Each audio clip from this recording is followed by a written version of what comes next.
Assalamualaikum warahmatullahi wabarakatuh. Selamat pagi teman-teman semuanya. Pada kesempatan kali ini saya akan mempresentasikan atau share sedikit tentang bagaimana kita membuat ujian online atau membuat ulangan harian online di Moodle. Oke, untuk selanjutnya bisa disimak video berikut ini.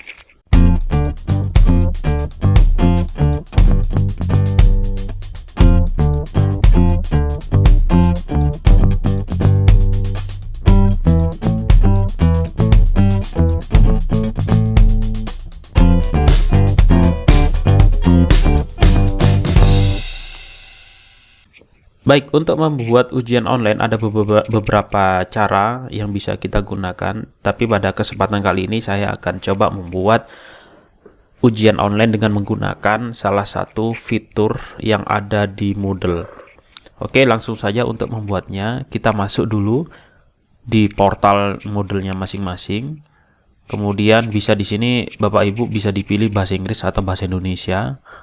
Setelah itu kita bisa masuk ke salah satu pelajaran atau mapel yang akan kita gunakan untuk ujian online. Katakanlah di sini sebagai contoh, saya akan membuat ujian online di simulasi digital kelas 10 TKJ 1. Kita klik saja.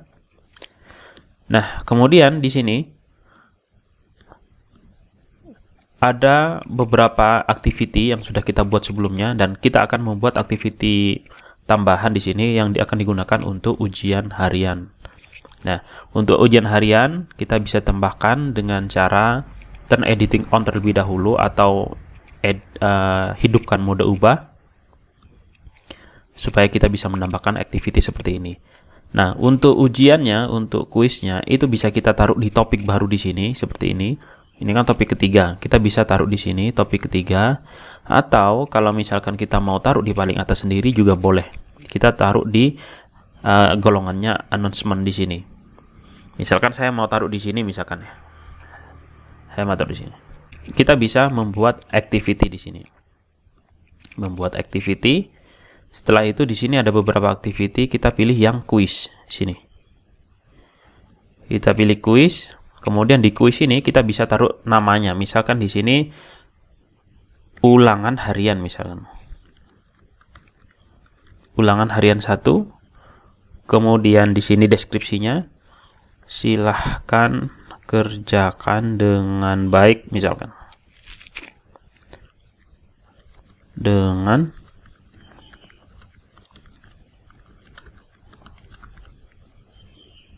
Oke, kita display supaya nanti kelihatan oleh siswanya. Kemudian ada beberapa pengaturan di sini yang bisa kita gunakan ya. Yang pertama adalah timing. Untuk timing ini adalah masa aktif atau dibukanya ujian. Kita enable saja di sini. Untuk timingnya di sini akan kita kerjakan, katakanlah tanggalnya ada tanggal 2 September misalkan. Jam berapa kita bisa pilih di sini jamnya. Kita akan mulai misalkan jam 4.00 misalkan.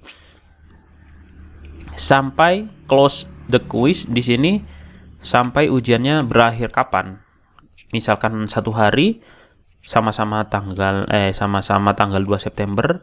Kemudian jamnya mulai dari jam 4 sampai dengan jam 17 atau 5 sore misalkan, itu boleh seperti ini. Jadi yang perlu diingat adalah open quiz ini adalah di enable dulu untuk membuka quiznya itu kapan. Kemudian nanti ada close the quiz di sini di enable juga, di jam berapa dia akan ditutup. Kemudian di sini ada time limitnya. Untuk time limit bisa di enable. Ini adalah batas waktu untuk mengerjakan soalnya. Katakanlah saya batas waktunya adalah 30 menit misalkan atau setengah jam. Maka siswa itu nanti bisa mengerjakan soal dari jam 4.00 tanggal 2 sampai dengan jam 5, tetapi dia hanya punya waktu 30 menit saja untuk mengerjakan soalnya. Oke, kemudian di sini untuk when time expire nanti biarkan secara otomatis saja. Kemudian di sini ada beberapa yang perlu diperhatikan. Di sini grade kategorinya. Kalau kita belum membuat grade kategori, biarkan saja di sini defaultnya kategoris, karena kebetulan saya juga belum membuat. Kemudian grade to pass-nya biarkan saja ikuti defaultnya yang punyanya Moodle. Nah, yang perlu diperhatikan di sini. Ini adalah attempt allowed. Ini adalah berapa kali siswa diberi kesempatan untuk melakukan ujian. Kalau diberi unlimited seperti ini, berarti siswa itu selama kuisnya dibuka dari jam 4 sampai jam 5, maka dia bisa melakukan beberapa kali ujian. Tetapi kalau misalkan kita kasih 1, maka siswa hanya bisa mengerjakan 1 kali saja ujiannya. Ini tergantung dari Bapak Ibu. Oke. Kemudian di sini ada layoutnya. Nah, layout di sini itu digunakan untuk ujiannya itu, soalnya itu apakah keluar berapa, misalkan every 2 question misalkan. Berarti nanti soal itu akan keluar 2 pertanyaan itu langsung keluar dalam 1 halaman. Kalau every question di sini yang atas, berarti soal itu keluar 1 per 1.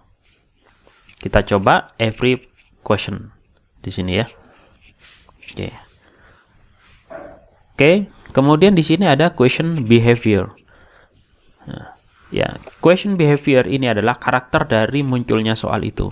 Kalau ini shuffle within question, kalau di yes berarti dia akan diacak ya dengan jawabannya.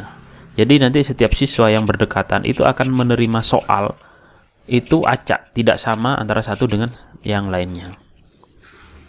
Ini yang paling penting. Kemudian di sini ada review option. Jadi ketika selesai sudah dikerjakan, siswa itu bisa diberikan review. Kalau sudah disubmit, sudah selesai, siswa itu boleh melihat hasil jawaban yang benar itu mana, kemudian bisa melihat feedback dari gurunya dan sebagainya. Oke, pada kesempatan kali ini, nanti setelah kuis dilaksanakan, saya buang ininya, saya hanya perbolehkan untuk mark mana yang dia jawab, itu saja yang akan muncul. Kemudian di sini juga saya buang semuanya, nanti kita lihat. Nah, Bapak Ibu itu bisa mencoba-coba di sini kira-kira apa. Tapi kalau saya kebiasaannya cuma ini saja, ini dibuang, kemudian ini juga dibuang, yang paling atas ini juga dibuang. Oke, selesai. Itu saja untuk pembuatan kuis. Kita save and display di sini. Sehingga kuisnya nanti seperti ini. Jadi kita perbolehkannya hanya 1 kali. Akan dibuka kuisnya tanggal 2 jam 4. Akan ditutup kuisnya tanggal 2 September 2020 jam 5 sore PM. Kemudian waktu mengerjakannya hanya 30 menit. Nah, ini tidak bisa mengerjakan. Kenapa? Karena belum ada question, belum ada pertanyaan yang dimasukkan pada kuis ini. Kita baru saja membuat untuk aktivitas kuisnya, tapi belum ada soalnya. Oke, ini yang pertama, kita membuat aktivitas kuisnya. Selanjutnya, yang kedua, kita akan membuat pertanyaan ya dengan cara edit kuis di sini. Nah, ini yang perlu diperhatikan Bapak Ibu. Membuat pertanyaan itu ada banyak caranya. Ya, yang pertama akan kita membuat soal atau pertanyaan 1 per 1 secara manual. Ya, dengan cara di sini tinggal masukkan add saja, kemudian add new question. Setelah itu klik, kemudian kita akan memilih tipe soalnya yang seperti apa. Biasanya kalau multiple choice kita tinggal pilih saja yang atas sini. Kemudian kita add. Nah, setelah itu di sini ada kategori soal di atas, biarkan saja defaultnya. Question name-nya ini contoh soalnya, misalkan berapa? 1 contoh ini ya, 1 tambah 1. Copy saja. Untuk question tag-nya ini yang penting-penting. Ini adalah question tag-nya, ini adalah pertanyaannya. Kalau ini kan hanya question name-nya saja, dibuat sama juga nggak apa-apa. Kemudian default mark-nya nanti 1, biarkan. Nah, ini adalah jawabannya. Misalkan di sini jawabannya adalah 1. Choice-nya ya. Kemudian kalau misalkan ini adalah jawaban A, ini yang pertama. Kalau misalkan grade-nya itu di non, maka dia adalah jawaban yang salah. Kemudian ada choice yang 2, misalkan jawabannya 2 misalkan. Pertanyaannya tadi kan 1 tambah 1. 1 tambah 1 berapa? Jawabannya 2 misalkan. Jika jawaban ini benar, kita taruh di B, di choice 2, maka di sini grade-nya kita taruh 100. Sehingga ketika ada siswa menjawab ini, maka dia benar. Oke, yang ketiga misalkan 3, jawabannya tapi salah. Yang keempat misalkan jawabannya 4 tapi salah gitu ya. Yang kelima boleh diisi boleh tidak. Kalau sudah, kalau ini misalkan kurang, jawabannya itu kurang, misalkan optionnya itu secara default kan hanya ada 5. Kalau misalkan optionnya sampai dengan 10 misalkan atau 6, kita bisa nambahkan di sini. Blank for 3 more choice. Kalau sudah, kita simpan saja. Maka kita sudah memiliki satu soal di sini yang bisa diinputkan pada ulangan harian 1 yang sudah kita buat di sini. Nah, Bapak Ibu, kalau kita add satu persatu itu kan lumayan ya kalau misalkan banyak soalnya. Kalau cuma ada 1, 2 begitu ya mungkin masih bisa di add. Tapi kalau soalnya sampai puluhan atau bahkan ratusan kan capek ya. Oleh karena itu, ada metode yang kedua dengan cara mengimportkan soal yang sudah kita bikin. Ya. Oke, ini yang pertama dulu. Ini cara membuat soal secara manual. Nah, sekarang bagaimana supaya tidak manual? Supaya kita tidak manual, maka kita bisa mengimportkan melalui bank soal. Caranya bagaimana? Nah, ini dia. Yang pertama, kita masuk dulu ke kelasnya di sini. Di simulasi digital, atau bisa di sebelah kiri di sini. Masuk lagi ke simulasi digital TKJ 1. Nah, kemudian di sini setelah masuk di awal itu, di pojok kanan atas di sini ya, kita bisa klik more, klik. Kemudian di bawah sendiri ya. Di sini ada namanya question bank. Di question bank ini ya, kita bisa import soal. Klik import soal. Nah, untuk import soal yang bisa itu ada banyak sekali formatnya ya. Ada icon, ada blackboard, ada embed answer, kemudian ada exam view dan lain-lain. Ini banyak sekali metodenya. Tapi kali ini, pada kesempatan kali ini saya akan memberikan contoh yang paling sederhana, paling simpel terlebih dahulu. Format soalnya ini saya sudah buat, nanti Bapak Ibu bisa lihat di link deskripsi, bisa diklik di sana untuk format soalnya, kita tinggal bisa mengikuti saja. Ini dah. Saya sudah buat soal seperti ini formatnya di Notepad. Kalau di Windows itu di Notepad berupa filenya adalah txt. Kemudian di sini bisa membuatnya seperti ini misalkan. Ditulis saja soalnya, kemudian jawabannya ini huruf besar A titik spasi. Ingat kalau nggak ada spasinya nanti bisa jadi error ketika diimport. A besar titik spasi jawaban, B besar titik spasi jawaban dan seterusnya. Kemudian di sini jawabannya formatnya seperti ini. Answer, kemudian titik 2 spasi B. Enter satu kali, kemudian soal berikutnya dan seterusnya di sini. Format ini bisa dicontoh nanti. Ini adalah salah satu cara untuk mengupload atau membuat soal yang akan kita import. Sebenarnya banyak cara. Oke, kita close. Saya sudah punya ini, saya sudah simpan dalam bentuk txt. Kemudian kembali lagi ke modelnya.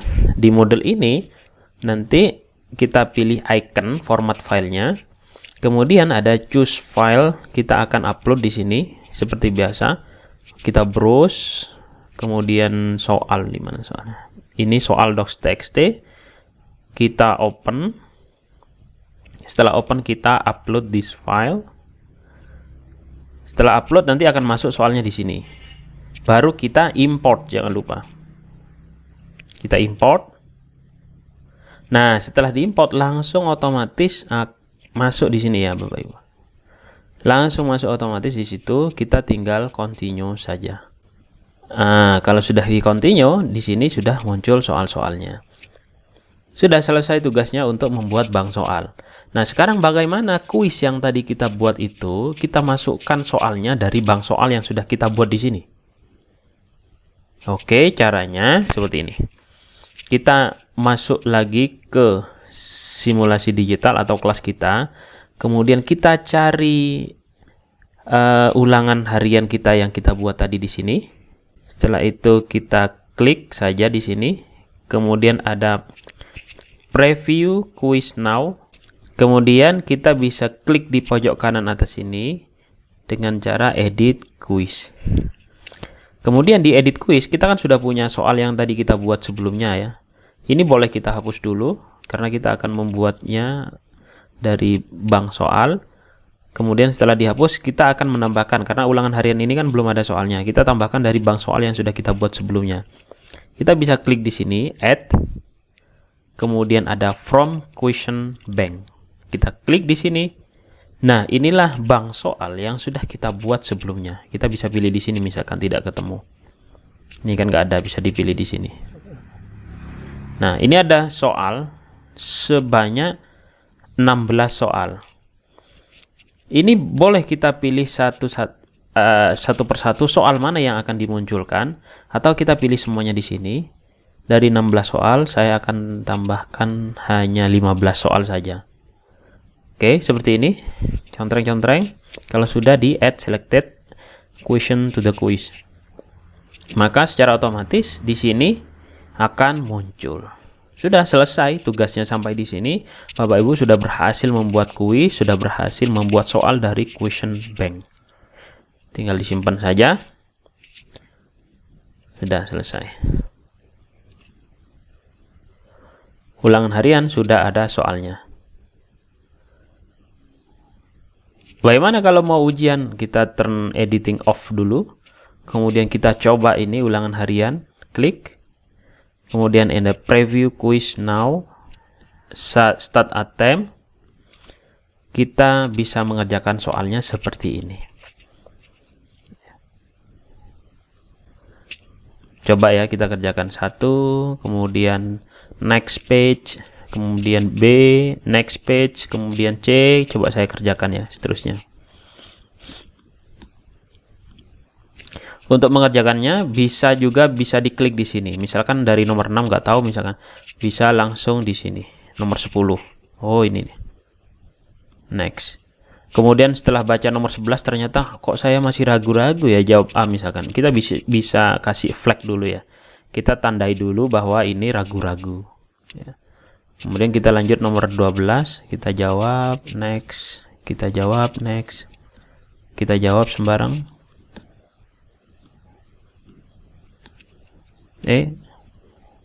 Nah, seperti ini sudah selesai, belum disubmit, tapi di sini ada keterangannya, ya. Ini belum dijawab nih, nomor 6, 7, 8, 9. Kita jawab dulu nomor 6. Klik di sini kotaknya di pojok. Kemudian kita jawab, next, kita jawab sembarang dulu, next. Next. Nah, yang flag yang tadi ragu-ragu kita bisa klik ragu-ragu, kita baca lagi. Kalau sudah yakin bisa remove flag, bisa buang benderanya di sini. Kalau sudah selesai ya, kita bisa finish attempt di sini.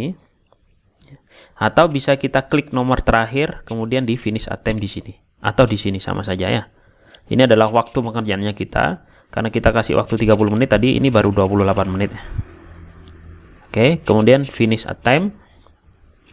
Ini sudah dijawab semuanya. Kemudian kalau misalkan kembali lagi di sini, kembali lagi ujiannya ada yang belum yakin, bisa return to attempt. Kalau sudah selesai ada submit all and finish. Klik di sini. Klik submit all dan finish. Jangan lupa nanti siswanya untuk disuruh untuk submit. Maka di sini kita sudah ada reviewnya. Kita grade-nya ya hanya dapat 1,3 dari 10 soal. Hanya kita yang benar ini, sorry. Kita hanya yang benar itu 2 dari 15 soal. Karena ini grade-nya hanya 10, maka saya poinnya dapatnya itu hanya 1,33 karena maksimalnya hanya 10. Oke, seperti itu. Ini sudah selesai. Cuma di sini kita tidak tampilkan jawaban yang benar ya. Oke, sudah selesai. Kalau sudah selesai finish. Nah, itu di sisi siswa seperti itu. Oke. Untuk pembuatan soal saya kira sampai di sini. Terima kasih atas perhatiannya. Jangan lupa subscribe, like, komen, dan share jika merasa video ini bermanfaat. Terima kasih. Saya Heri. Assalamualaikum warahmatullahi wabarakatuh.